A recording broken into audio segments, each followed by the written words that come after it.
In today's video, we're gonna go over me applying to jobs on Upwork. Now, I've done one of these in the past. Video should still be on my channel, so if you want to check out the first one, I'll link it somewhere up there. So just to show you my profile and why I'm qualified to talk to you about this, I have 30k plus earnings on the platform, but I've taken clients off the platform as well, so it's not a true reflection of how much I've actually earned on Upwork. I'm gonna show you how I apply to jobs and what I look for in jobs and why this differs from a lot of what you guys are currently doing.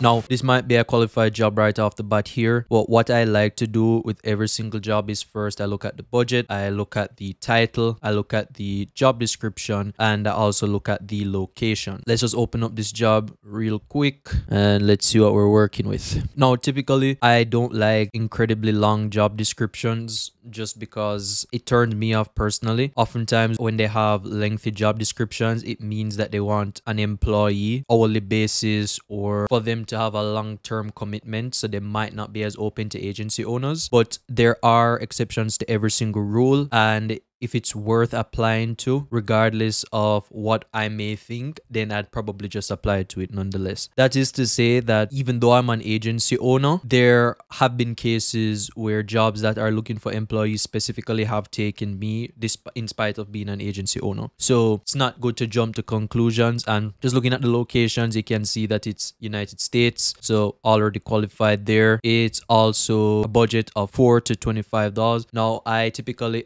apply to jobs in the hourly range, but only if it's at least $15. So it's already past the $15 per hour range. So once again, worth applying to. And the client has a rich history. So they've spent 32K, they've hired 35 people, they've posted 43 jobs, and they've been a member since 2016. Not to mention, they've also been given quite a few 5-star reviews, just falling short of the overall 5 stars. Now, a lot of what I just mentioned isn't necessarily paramount in terms of importance, but they're nice to haves and they make for quite determinant when applying for these jobs or posting these jobs. So that's great. Now, just taking a brief look over at the job description. Now, originally, before I started offering Upwork as a lead generation method for agency owners and B2B companies, I was a social media manager and content creator. So that's where my expertise lies on my Upwork profile, since that's what I did in the beginning, and that's also what all of my reviews on my profile are for. All my 5-star reviews are for.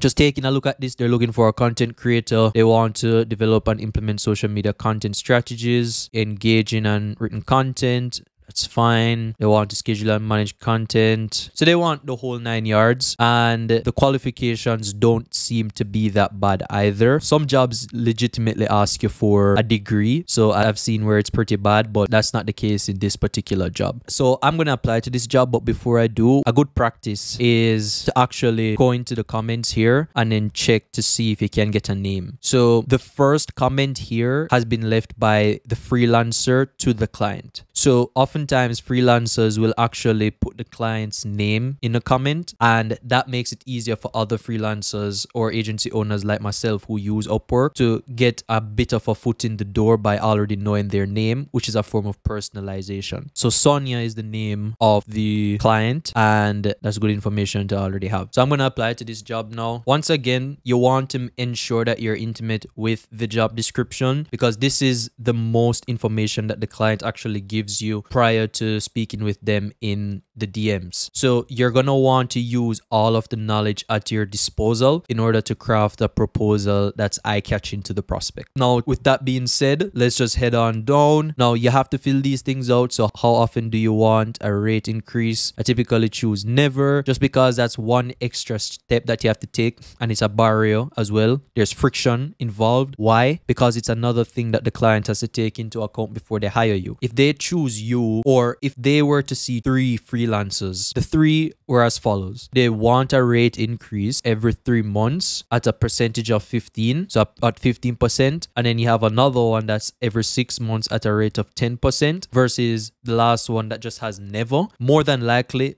if all of them are somewhat qualified, they're going to go to the person that said never, just because in their mind they're saying, okay, well, I don't have to worry about additional costs in the future, so I don't do it. But that isn't to say that you can't negotiate further along in the relationship when you do really good work for them and you ask them, you say, hey, it's going to cost this much more. They're more inclined to actually do that increase because you've already delivered somewhat of a good result for them or their brand. So the friction is much less and it isn't as hefty if you're already in a relationship with the client. That's why I've preached this before, but the proposal is merely a foot in the door. So once they actually respond to you, that's your one foot in the door. After which, getting onto a call with them, you're through the door now. So the ball is in your court and the sales process is as normal or as it follows. So no reason whatsoever to put a rate increase here, especially if you're trying to be competitive. Unless you're some top 1% freelance on Upwork, 300,000 plus earnings or something, then you could argue, but I'm making this for someone who wants to do this at scale whilst maintaining the same quality that they would in their agency or in their freelance life. So yeah, applying now. So what have we already figured out about the client? So we know that their name is Sonia. So we start off a proposal by saying, hey, Sonia. We also know,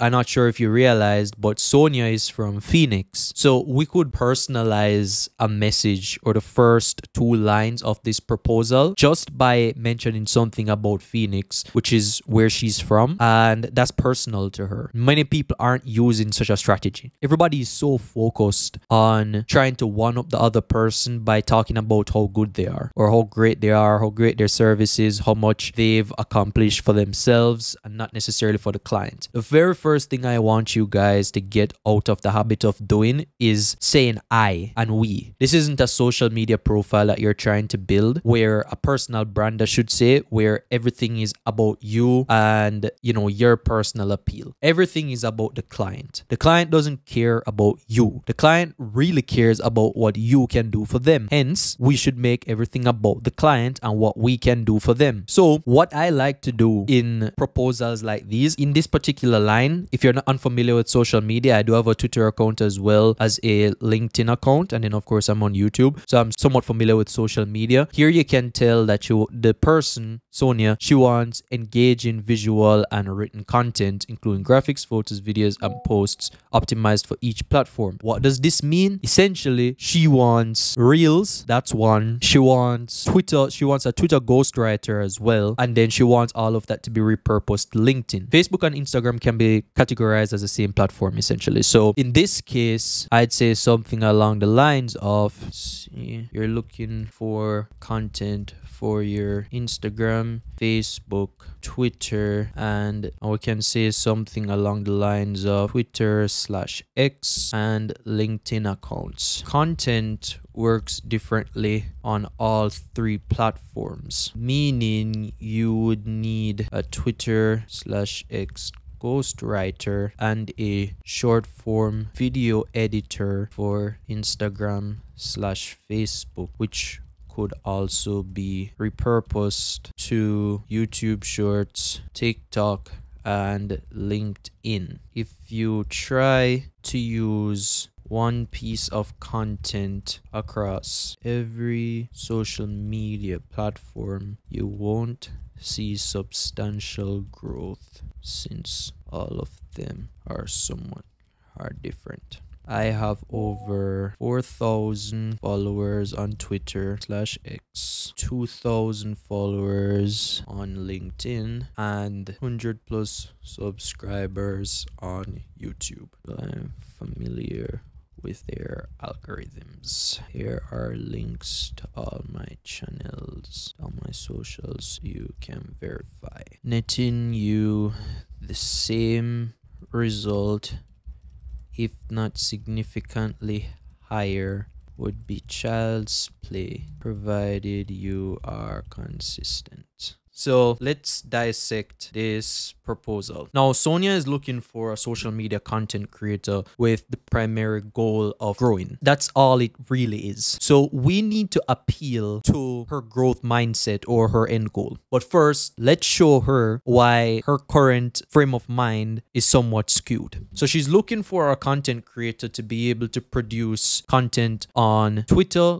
LinkedIn, Instagram, and Facebook. So that means she wants one person to do everything here. And if she wants to actually achieve that growth without paying for followers or any black hat tactics, then it's simply going to be incredibly difficult, if not impossible. So I'm going to prove to her why this wouldn't work. So I'm going to preface it by saying you're looking for content for your Instagram, Facebook, Twitter/X, and LinkedIn accounts. Content works differently on all three platforms, meaning you would need a Twitter/X ghostwriter and short form video editor for Instagram/Facebook, which could also be repurposed to YouTube Shorts, TikTok, and LinkedIn. Why is it so important that I say everything here? Because I'm proving to her that I have competency in what it is that I'm doing and what I'm talking about, as well as trying to provide value upfront, which is something that many of you don't do. You need to prove to them that you're capable at what you're doing. And the best way to do that is by providing unprompted value. So even if she doesn't hire me, she'll now know that she needs these specific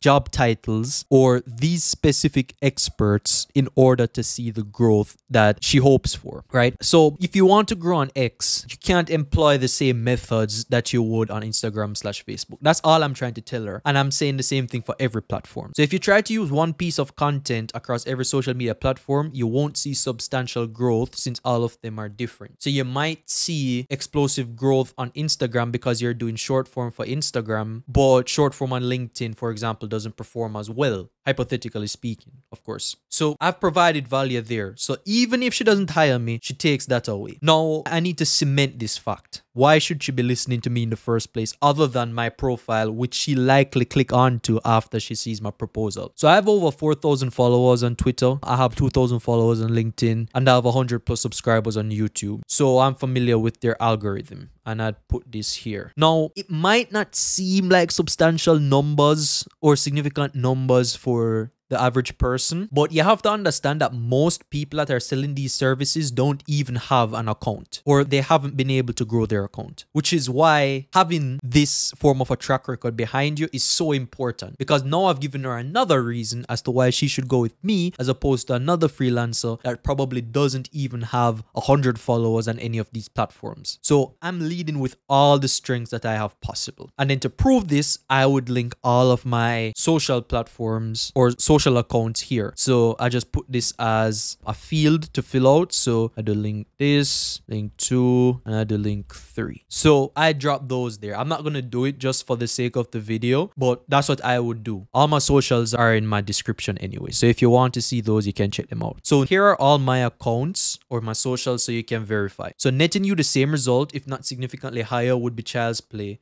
provided you're consistent. Now, I'm putting the ball in their court in this particular case. I have already shown that I can grow these accounts. Now it's up to them on what they want to do. So here's a link to my previous clients and results and work. Now, this is just another Google Drive link that I would always drop in the proposal to further attest to my competencies, and it's a form of social proof. So that's something that everybody should be doing, and I've spoken about this before. Now, I'd end it off, I'd say worth pursuing. So I have an open-ended question. This is a CTA, a call to action. So I'd leave the ball entirely in their court, and that would be it. PS, if you remembered earlier, I mentioned that Sonia is actually from Phoenix, because we saw the location on her little profile, right? So PS, is Phoenix as hot as it sounds? This just shows that I know where she's from as well, because I've paid attention. Bots can't do this, right? It's like a bot test. Bots can't do this. And it shows that I actually care enough to drop a message like that. So this is like a textbook proposal. This should be a standard proposal for you guys. I hand wrote it right where I am now. You saw me go through everything, through the entire writing process. Now, all you would have to do is think exactly how I'm thinking. This is my thought process when I'm writing proposals. So I've answered these questions pretty much flawlessly, even though it wasn't directly. I indirectly answered it. I indirectly proved my competence. I indirectly proved that I'm able to write and curate and produce content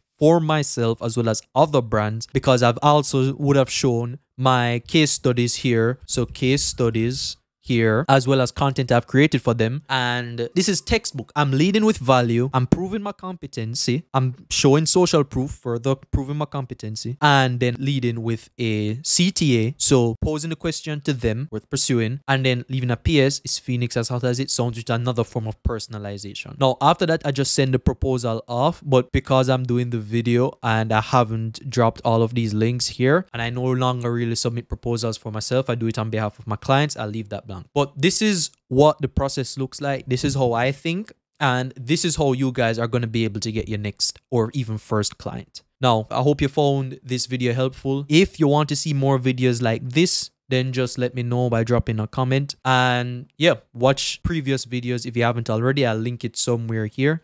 And peace out.